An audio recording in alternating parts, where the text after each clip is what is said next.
Good afternoon, everyone. This is your host, Kriti Gupta. I wish very happy International Women's Day to all the wonderful women out there. I welcome you all to the third webinar of IEEE South Asia Women Leadership Talk Series 2021, organized on the occasion of International Women's Day by our IEEE Student Branch of Acropolis Institute of Technology and Research. Now, I would like to introduce our very special guest of our webinar, Kelzang Eudon ma'am from Bhutan, to get about how knowledge transfers and technological innovations takes place. But before we proceed, I kindly request Priyanka Janve ma'am from our college, from Computer Science and Engineering Department, to welcome our guest and our audience. Thank you, Kriti. It's a great honor for me to introduce and welcome the Honorable Speaker, Ms. Sharma. Madam merely requires an introduction. So, she is faculty in Electronics and Communication Engineering Department and Electrical Engineering Department and former Dean, Student Affair and Head of Department of Electronics and Communication Engineering in College of Science and Technology, Bhutan. Her research area includes e-waste management, mobile tutorial system with tablet, computer and digital pen, and many more. Besides, she is working towards bringing awareness and educating the students in intellectual property, patent, database, search, and utility models for community development. On behalf of Acropolis family, I take immense pleasure to invite ma'am. Welcome, ma'am. Over to you, Kriti. Thank you so much, ma'am, for such a warm welcome. Now, proceeding with the session, as we have Karma ma'am with us, as she has completed her bachelor's degree in electrical and electronics engineering from Vellore Institute of Technology, Tamil Nadu, master's in electricals from University of Brunswick, Canada, and she has also been dean of college and head of department of electronics and communication engineering, also in program leader. So thank you so much, ma'am, for connecting with us. We are really grateful to have you here. Now I would like kindly request you to proceed with the session as we are very keen to hear you, ma'am. Thank you very much, everyone. I think it's very bad of me now that I couldn't catch the names of everyone, but I would like to thank Madam Professor and the organizing committee, especially Ambika, because she has been communicating with me. Thank you for this very generous offer and very good experience for me to share my experiences over this online platform. Before we begin talking about the knowledge transfer and technological innovation, I thought I should introduce myself. Since we are neighbors, and most of my life I have been living in India, and I feel that, and I have best friends from India, so I always feel that India is my best friend, and people from there are my best friends, since we share share common interest. Anyways, I think introduction has been made, but still I'm a very emotional person, so I usually like to share the emotional part of me, that is I love socializing with young minds and learning young minds and getting to know them. And because of these young minds, I really get motivated. And that is what has kept me going on in the teaching field for 15 years now. So I just want to thank all the young minds out there for inspiring people like us who are in the teaching field and for our entire life. It is our passion. That's why we are here, but we always need a push now and then. And for that, I would like to thank all the young minds out there. Anyways, it's not going to be very technical, so I'll start off with a little bit of a introduction about my country. And I'm pretty sure, since Google is on our fingertips, everybody would be aware where Bhutan is. We are a very small country. It's a small kingdom, but we are close-knitted and we are quite landlocked, so to say. But internet and everything has been accessible to all of us, and I think we have the privilege of having all the facilities and access on the internet.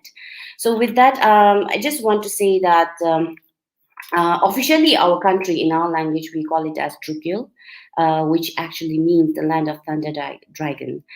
And like I said earlier, it's a very small country, just much smaller than Switzerland. So it has an area of around 38,394 kilometers square.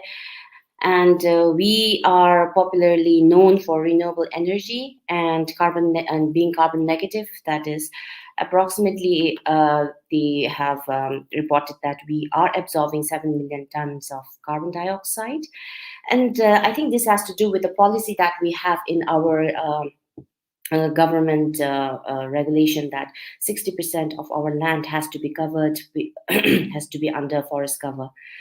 The other very popular thing about Bhutan is the gross national happiness. So, like I was saying earlier, that I'm a very emotional person, so is my country, and therefore the measurement that is considered most important is the gross national happiness, which includes all the state of measurement like the psychological well-being, education, health, and so on. So that is why Bhutan is a little bit unique when we talk about the happiness indicator. So as you can see, since our country is very small, we just have like a little over 760,000 people. That's why I was saying that we are a very close-knit community. And our capital is Thimphu. I think many of our friends from India have visited Thimphu, so I think most of them would know when we say Thimphu, that is our capital, and that is the most happening place, which is quite modern compared to the other places. We believe in preserving our culture, so I think modernization would be mostly seen in Thimphu. Our currency is neutral. I think you're very well aware. This is equivalent to rupee, and since I live in the border, which is right next to West Bengal, a few kilometers away, so we also use rupee and neutral on both sides. And our national language is Dzongkha, which is the medium that we officially use, but also the main medium of instruction is English. So since we are celebrating Women's Day, I thought that I should highlight our queen. Her name is Jitin Pema, and she's, of course, married to our king, who's going to be visiting this college today. And they have two princes. The elder one is 5 years old. Not 5 years old. He's just he's a toddler. He's a toddler right now, and we have a new baby this year. So there are two princes to the king and queen. Now, there was a purpose that I put the image of the queen here in the slide, because I wanted to talk about the women in our country. It is known internationally, of course.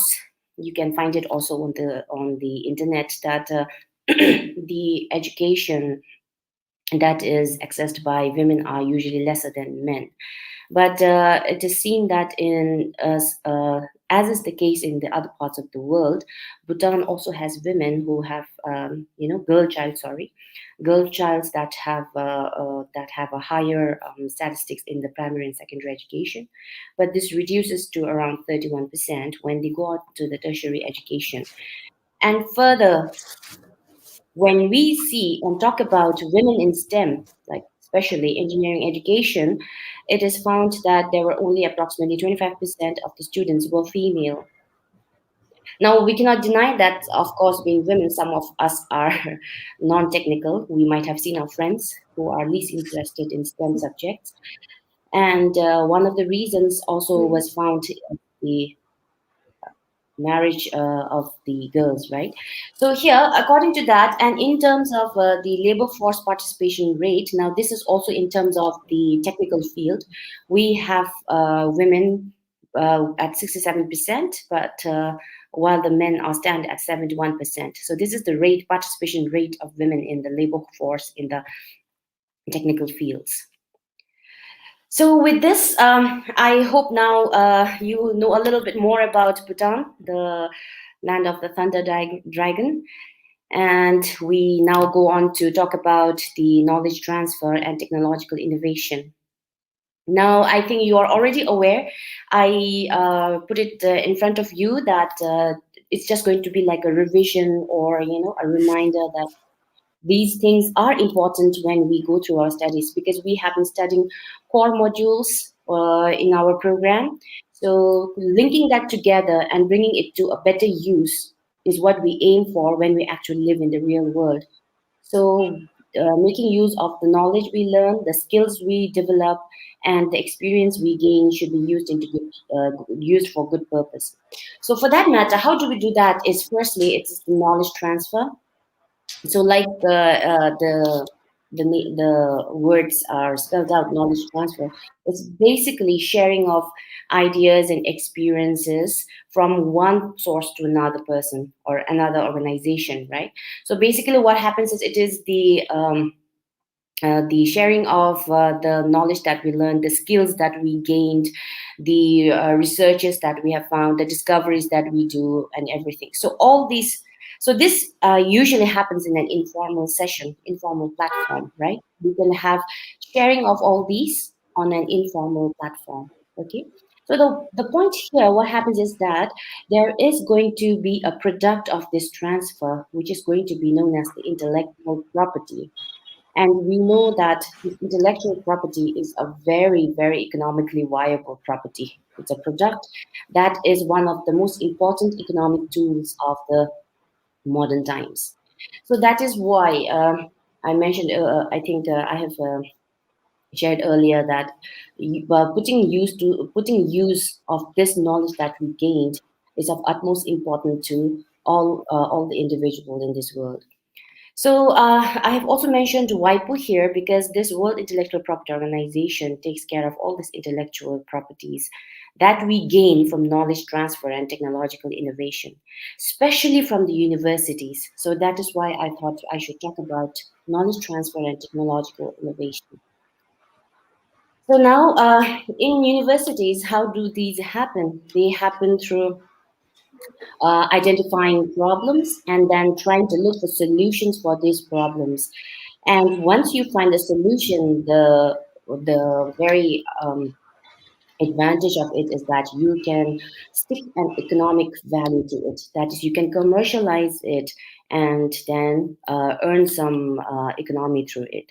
This not only brings community development, but also brings industry development and financial advantage. So, one more thing that we need to understand is that when we talk about knowledge transfer, we should not confuse it with the technological transfer. Because technological transfer is a very systematic process and it is a very narrow and a specific topic. Whereas knowledge transfer is very broad and it talks about all the sharings of any kind of idea, creativity, knowledge, skill, anything. But when you talk about technological transfer, it's going to be very specific and very systematic. So, knowledge transfer would happen in terms of two channels, that is the formal channel and the informal channel. So, formal channel is going to be very strict with all the contracts and agreements and everything stuck with it. So, some examples of formal channels are, as you can see here, some licensing assignments, collaboration contracts, material transfer agreements, sponsored research agreements, consultancy agreements, franchising and establishment of spin-off and startup companies. So you would understand that there are certain policies and regulations put in place for these things to share their knowledge and skills. So that is where the formal channels come up, and it is going to have a very high commercial value. Where is an informal channel? Now this is where it comes. It is very modest, and this only happens in the academia world. So it happens in the universities, among the researchers, the students, and the academic transactions. So as we know, academic transactions, usually we refer to the sharing through publications, through teaching and webinars like this, conferences, courses, presentations, meetings, and any kind of informal exchanges. So that is why it is considered that when informal channel is considered, it's basically the ambassadors of the universities, that is the students who have graduated, that go on to take over the knowledge and transfer it to the appropriate fields or wherever they are placed. And from there I say that we should not end there but take it forward to putting it into good use.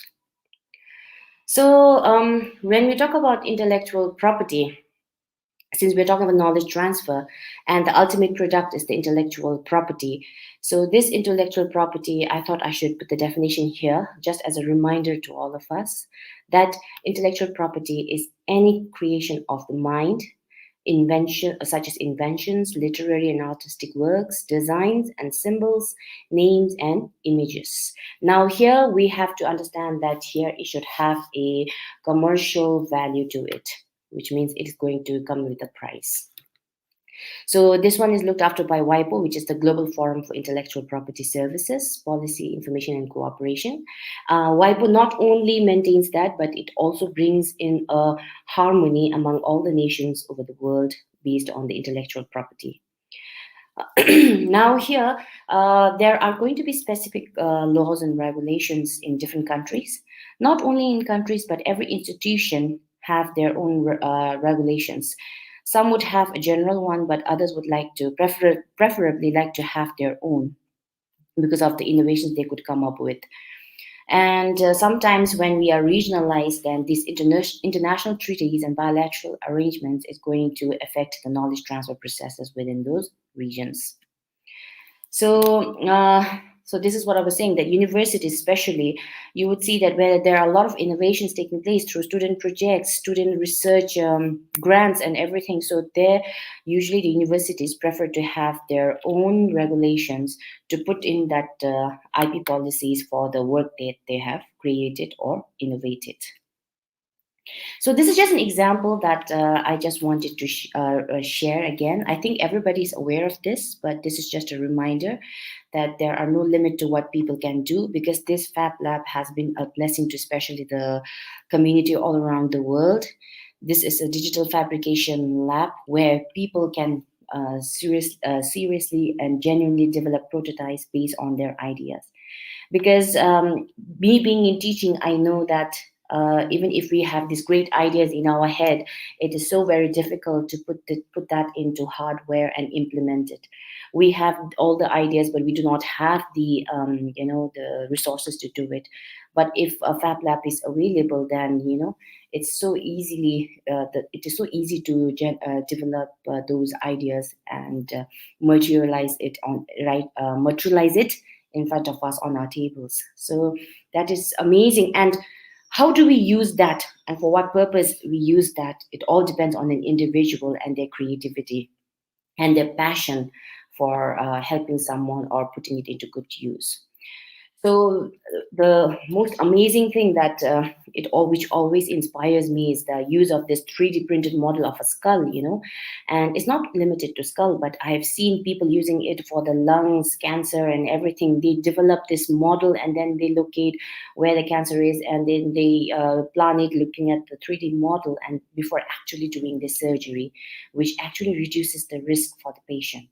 So you can imagine see what this digital fabrication lab has done. So this is what inspires me, that people are out there working towards it, and there are people who are using these for good purpose. So this knowledge transfer, why I shared this Fab Lab is that knowledge transfer happens at its maximum level in a global platform, which is organized by Fab Lab, and there are 1,750, more than 1,750 worldwide Fab Labs that come together on one platform, and they share and work together, and then they collaborate. Sometimes they collaborate for life, and they help each other out and innovate together. And when there are different skills put together, then they come up with miracles and magic. So I believe that knowledge transfer is a very important process that we all shouldn't ignore and put it to good use. So once we have knowledge transfer, which is basically sharing of ideas, creation, skills, and everything, we have to think about technological innovation. Since we come from an engineering background, I think we are so used to hearing about technological innovation. Of course, it is not a new thing or a difficult thing for us to understand. So to start with, I would like to share this taken from Whitebook. So it says, I think most of you are aware that this talks about a man, but me being a little bit feminist, I have added the female version also along with it. So give a woman a fish and you feed her for a day. Give a woman a fishing rod and she feeds herself and her family for as long as the rod lasts. help a woman develop the knowledge and means to improve the fishing rod and to design and produce new ones, and she may feed herself and her society for years to come. So I loved this quote that was modified by WIPO, because they really support in innovating products for the community development. So this was very beautifully modified, and I thought I should share this with you young minds and help you move towards doing community developments and other good things in life using your skills and knowledge that you have gained during your study. So when we talk about technological innovation, it is not anything, it's not something new, but still then I thought I should share this, that it usually includes a process where you are going to come out with a new process or a new method or a new product or a new service or a new material, so that already existing product can also be modified or upgraded to perform better or give you a better quality or a better product. So this usually refers to innovation. So here, this would only come through human ingenuity, and which leads to the development of new solutions. We have to know that to have new solutions, you have to understand the first problem, then the solution that was applied, and then only can you innovate to bring in new solutions.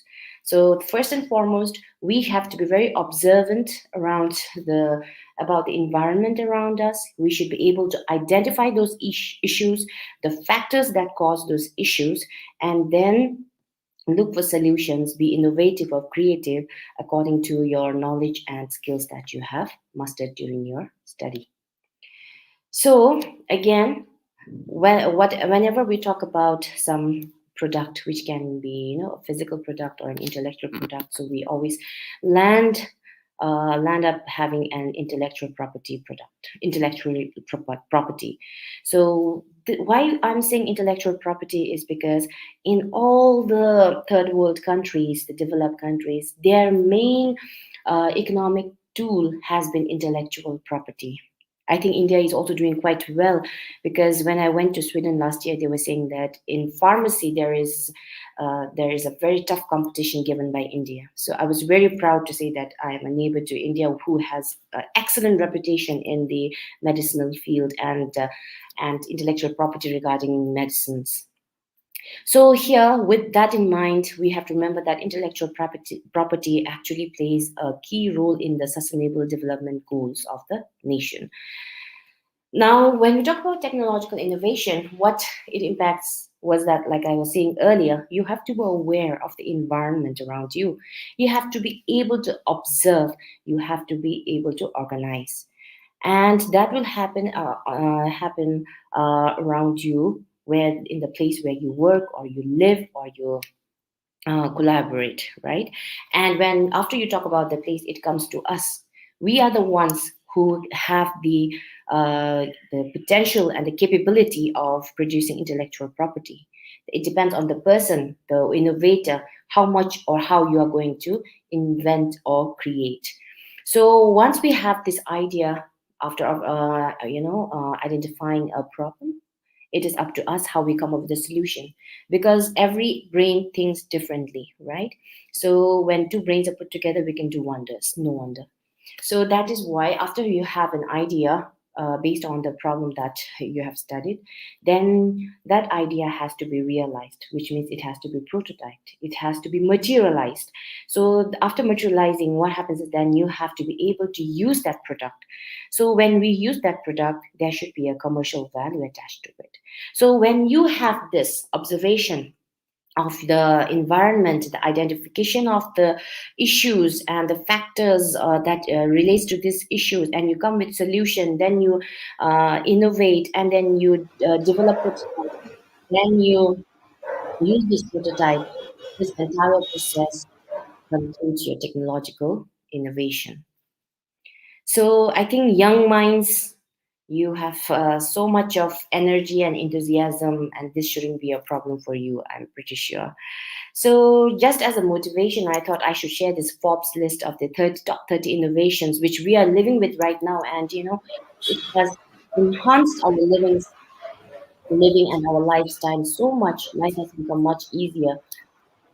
Excuse me. So this is just a list. I think you can also go to the Forbes website and check this, because these are very interesting. And now we know that the first thing when I look at is the internet.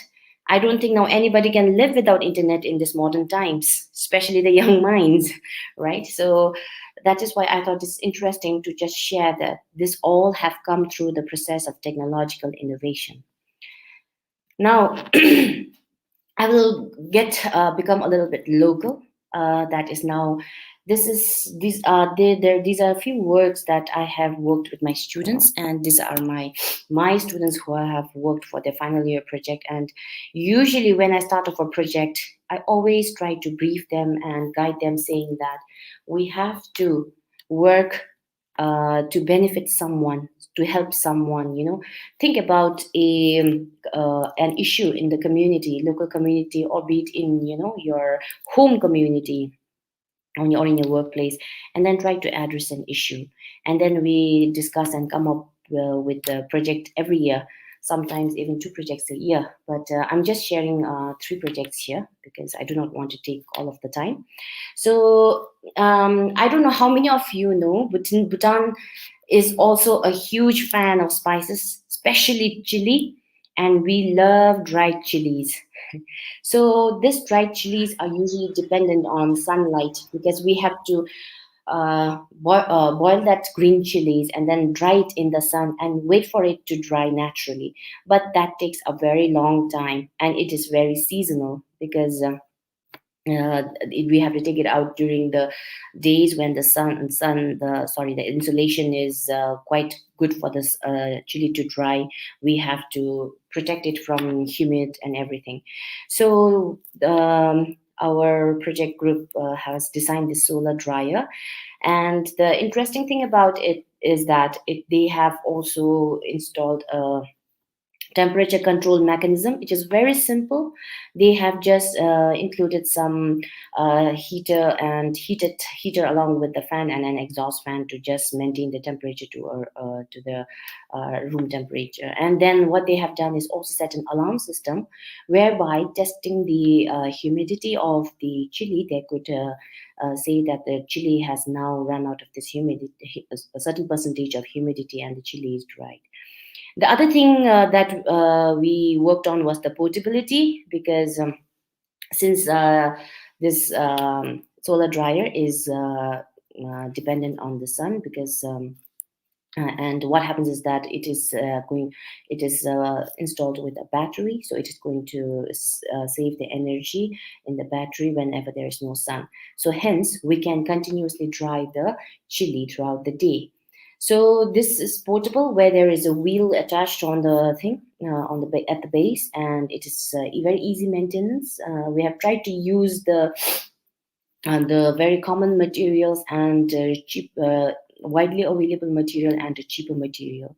We have also aimed in reducing the power consumption, and after all that, we found that our system was able to dry 10 kilograms of chili at a time. So with the electrical, let me tell you that the solar energy enough alone was not enough, so we had to use some electric supply. So with that power consumption and everything, the annual profit was approximately 31,000 after recovering the price of the design of the prototype. Then the next thing was this wheelchair. Now the issue was that as we know that wheelchair for disabled people is quite difficult without any smart features to it. And what we found was that the powered or the smart wheelchairs were quite expensive. And we talked to the hospital in the capital, and they said that it was imported from US or Germany and countries like that. So we thought that we'll work on it, and our group was able to develop a powered wheelchair which had a Bluetooth module, and it had a joystick option for joystick, and it had ultrasonic sensors so that it would set an alarm whenever it came across an opaque object or a wall. So this one was quite affordable and cost effective when we designed it, but the thing is that we were not able to do commercially make it available to people because, I'll be sharing in the end, that there are a lot of challenges related to it. The third thing that I'm trying to share here is a solar and pedal powered charging station. It was my passion that, if only I could have a certain station in the college where students could uh, remain fit, you work towards being fit and plus generate energy, and I could put that. But because of the COVID, since this project was completed last year, and because of the COVID, we are not having any works going on around here because of the shortage of labor and everything, and there's no permission for people to do construction. So this is the prototype is still standing there. So hopefully in future I can get this stationed in front of the student residences. So here what we have is a cycle where the student pedals and it generates power. The other thing is that we have also combined a solar panel there so that there are power generation from both the pedal power from the pedaling and the solar, and it's going to be stored in the battery. So this was supposed to have a double advantage where students could remain fit by cycling and also charge their phones while doing so. Now, this is my personal view. There have been many challenges, especially when a student, since this project is done with the undergrad students, they are already booked with core modules and they have to take out extra time and effort. Sometimes they run short of time. So much time and effort is required by the students if the project has to be good. And then the other thing is that since in Bhutan, the procurement of the project materials is a little challenging at times, we are not able to avail these materials. It so happens because in Bhutan, we do not manufacture any electronic components or materials. So it poses a challenge for us to avail these materials whenever we need it.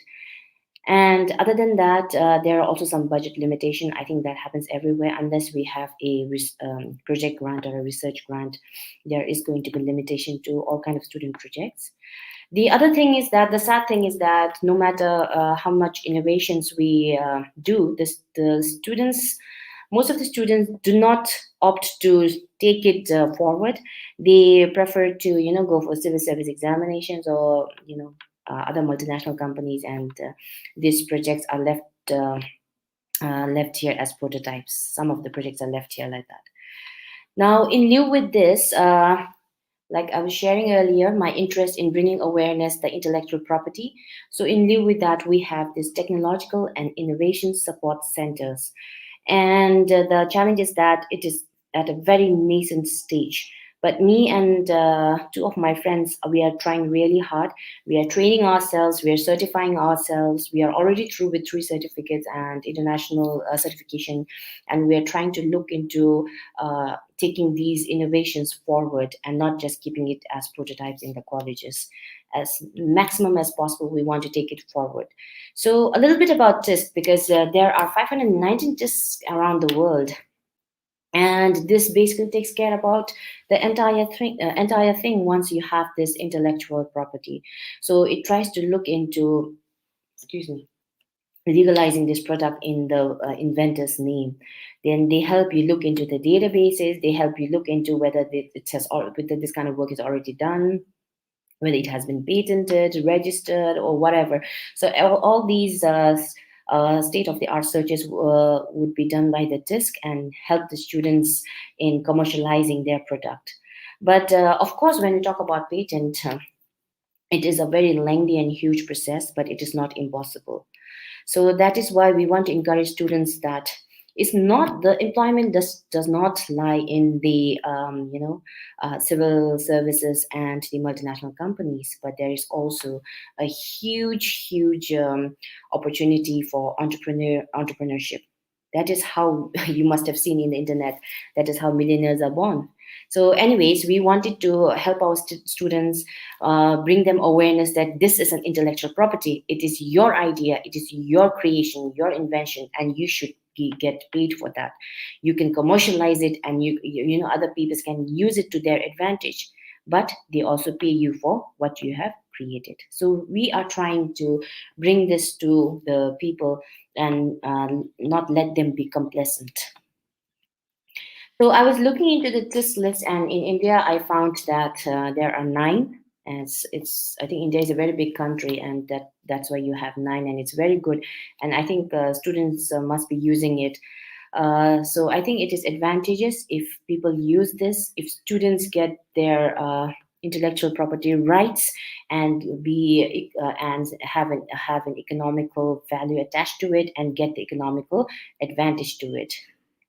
So in Bhutan, I would like to say that there are only two test centers, and one is here at the College of Science and Technology, and the other one is at the other engineering college in the far east.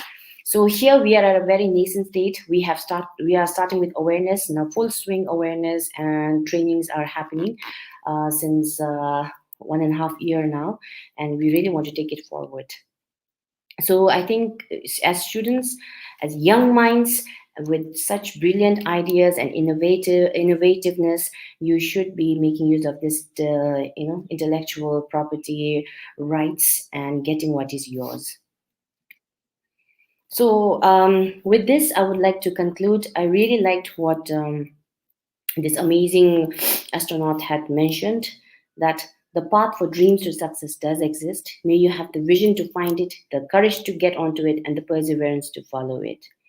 As we have been told since we were kids that nothing is impossible, but that doesn't mean that we lie on our bed and then say that mantra, nothing is impossible, and achieve it. We really have to sweat it out and work hard towards it, and in the end, we always have a good result that will satisfy us. So with this, I want to remind all the young minds out there that every brain has the capability of creation and innovating.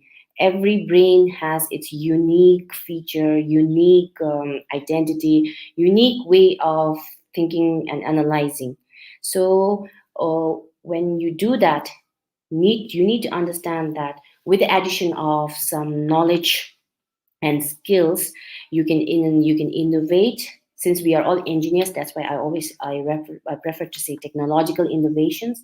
We can have technological innovations, and that will result in intellectual property, which is going to be one of the main tools for economic growth of the country through the individual. And you can also contribute to the community development. So with this, I thought I will try to keep as non-technical as possible and non-theoretical, but I don't know how far I was successful. But I just want to thank all of you for listening to what I had to share. And thank you very much. Thank you so much, ma'am. Thank you so much. We are really glad to hear from you. Now proceeding to our next round, questionnaire round. So questions from our audience we have: how IEEE ensure effective knowledge transfer? Oh, sorry. Sorry, I was just busy. Can you just come up, Yeah. tell me? Okay. Yes. Okay. Yes, ma'am. How Oh, okay, I can IEEE ensure effective knowledge transfer? I think IEEE, ever since I was a student, that was like I think when did I do it? I completed my undergrad in 2004, so you can imagine. Since then, I have been hearing about IEEE. I have been looking at all the platforms that IEEE organizes. All these events. They try to include. They have separate societies so that they can include women, young students, young researchers, professionals, everyone. Why do they provide this platform? Because they want them to collaborate, communicate, and share with each other the skills and the knowledge that they have, isn't it? Like I was sharing earlier, even if a certain topic is taught, same topic is taught to 10 students, the 10 students will learn differently. Each will have their own unique way of understanding the topic. So that is why these platforms that the IEEE is trying to do. Now, recently, what IEEE has done is that they have now so much of subsections and mini sections again, and they are trying to organize all these webinars on any topic that can be, relatable to the people that are going to be in that community. And when you have these kind of platforms, people are able to share their knowledge and share their skills, share their updates, share their research outputs, share their research interests, and help each other, and also work together for community development, or maybe on the international level. But I think we as young researchers and students, we I think stick to the local area. I think. Sure. Next question we have, ma'am, does knowledge transfer is controlled by government and their policies? Like I was saying earlier, knowledge transfer is a very informal, shared on an informal level most of the time. Like I said, especially since we are in the universities, so just now what is happening is webinar. This is also a knowledge transfer. So as you can see, it is not controlled by government and the policies, right? But there are situations, and there are, what do you say, some restricted publications that will be restricted by the government and the policies. So it depends on the level of knowledge transfer that we talk about and that we deal with, where the government has to play a role. Just like at home, if we are going to a friend's place for lunch, I think our parents are going to say, okay, go ahead, have fun.